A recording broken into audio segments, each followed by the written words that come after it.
most people are not that technically proficient. They want it stupid simple. That's why they trust exchanges where they don't hold the tokens. And they trust someone else to do it for them. That may be a better solution for them because they are not at the level. Because look, this is early days in crypto. It's still difficult to participate in crypto.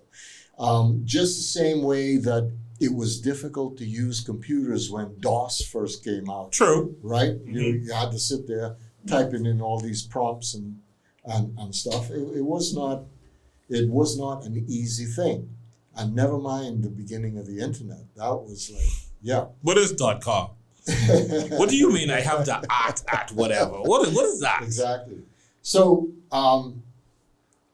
wallets are great to keep your Bitcoin, and it is advisable that you have your own, you take custody of your own Bitcoin, but you have got to be prepared to do that because now you're responsible for your own money. You are your own bank. You have to take the precautions that a bank takes to make sure the funds are safe. I really never looked at it when you took custody of your crypto in your personal hot wallet or ledger. You are acting like a bank. You are. I never really thought of it like that. Absolutely. You are a bank. Okay. And you have to behave accordingly. You have to protect your funds. And so it's advisable that, if you're really going to be serious, that you have a phone just for your wallet where you don't have no data, no nothing. No, use another phone for that, right? And that one just sits there and holds your crypto. And even better So yet, I really have to have two phones like Kevin Gates.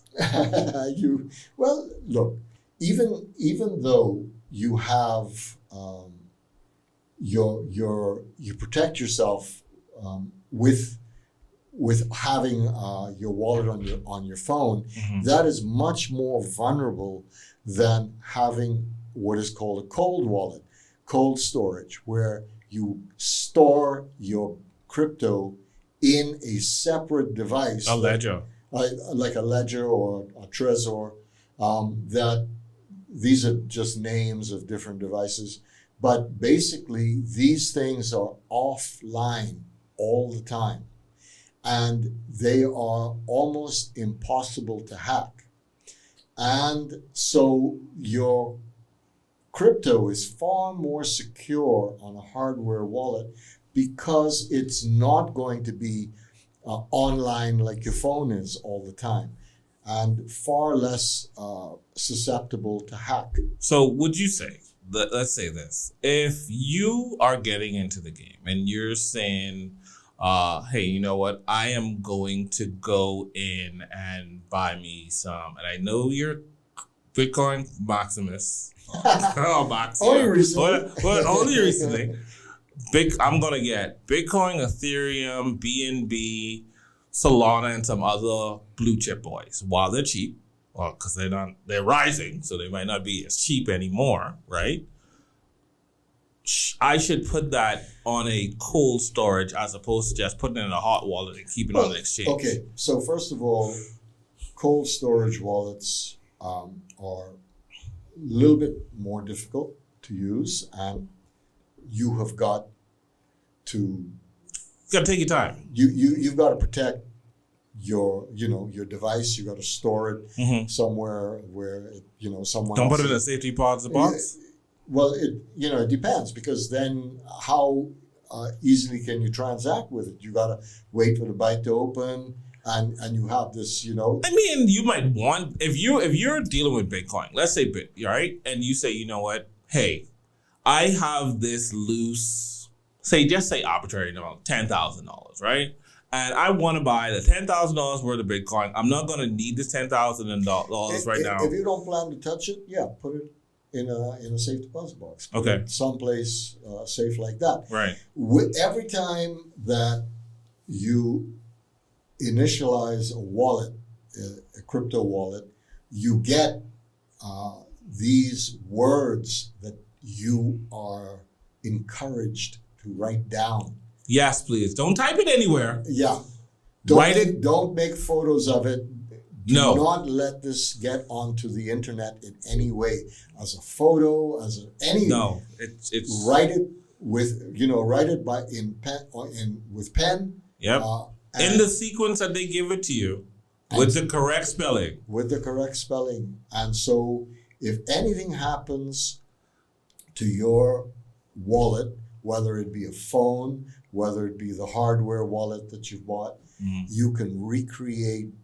You can buy a new one or download a new one if it's on your phone, and recreate your wallet just the way it was, Right. with all the currency in it. Yes. Whatever laptop, whatever phone. Right. Yeah. Absolutely. So you can recreate your wallet just by knowing those words.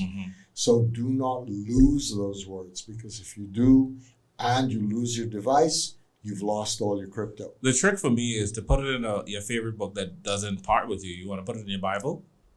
Go ahead. I have mine in a book, and that book doesn't leave me.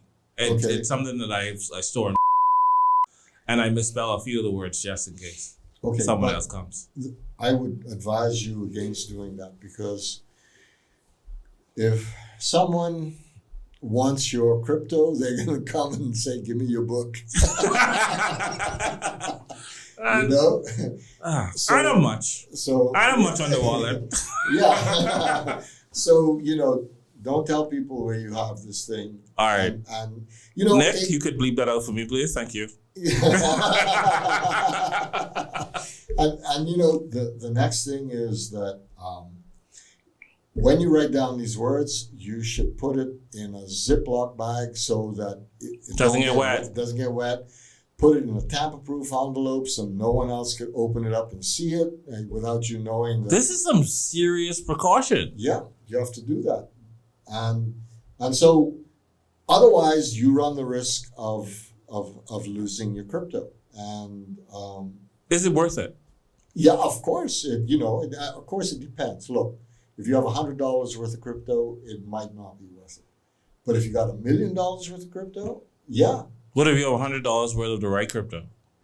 What do you mean the right crypto? The right crypto right now. The only crypto that if you put a piece of it today and 20 years later. Oh, well, yeah, of course. I mean, because you're young, we're talking about young people investing. I'm trying to encourage young people to get into this, because the game has definitely changed. You're not going to get and make the money that your mother, your grandparents were able to make, the property prices that they were able to take advantage of. I would say do the homework so that you understand what you're getting into, how wallets work. Right. And then choose a wallet. If you're going to go with a software wallet that you download onto your phone, if you don't have too much to put in, I mean, as the value grows, that is more incentive to move it to a hardware wallet. But if you have it on as an app, and it's two ones that's out there that's really popular, right? It's it's MetaMask and then it's Trust Wallet. There's Trust, there's MetaMask, and I think Coinbase has one too. Coinbase has a good one, and Exodus has a great one. Exodus, I've never heard of Exodus. So it's MetaMask, Exodus, Coinbase, and Trust Wallet. Trust is great. Yeah, I hear good. I hear good things about Trust Wallet. Yeah, I have. Yeah, never been hacked. Open source. Okay, it's really good stuff. And if you are on an exchange, I know there are two exchanges that has their own DeFi wallet, which gives you the keys, so you could always move your crypto from the exchange itself to the DeFi. You have custody of your keys, and I know that's crypto.com, and I think it's Binance as well. Man,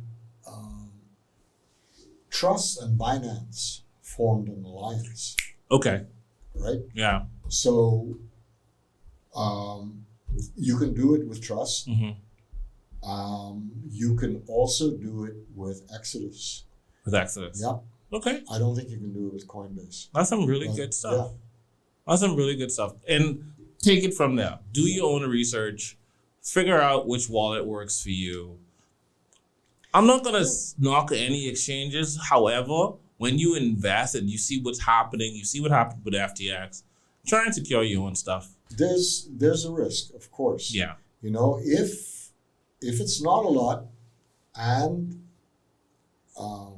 you know, you don't feel comfortable holding on to your own or acquiring the knowledge of maintaining a wallet securely, then perhaps it's a better idea to leave it on an exchange. But be careful, because look what happened to FTX. Right. Right? And so, You know, oh, how about this? Let's make a crypto bank. yeah.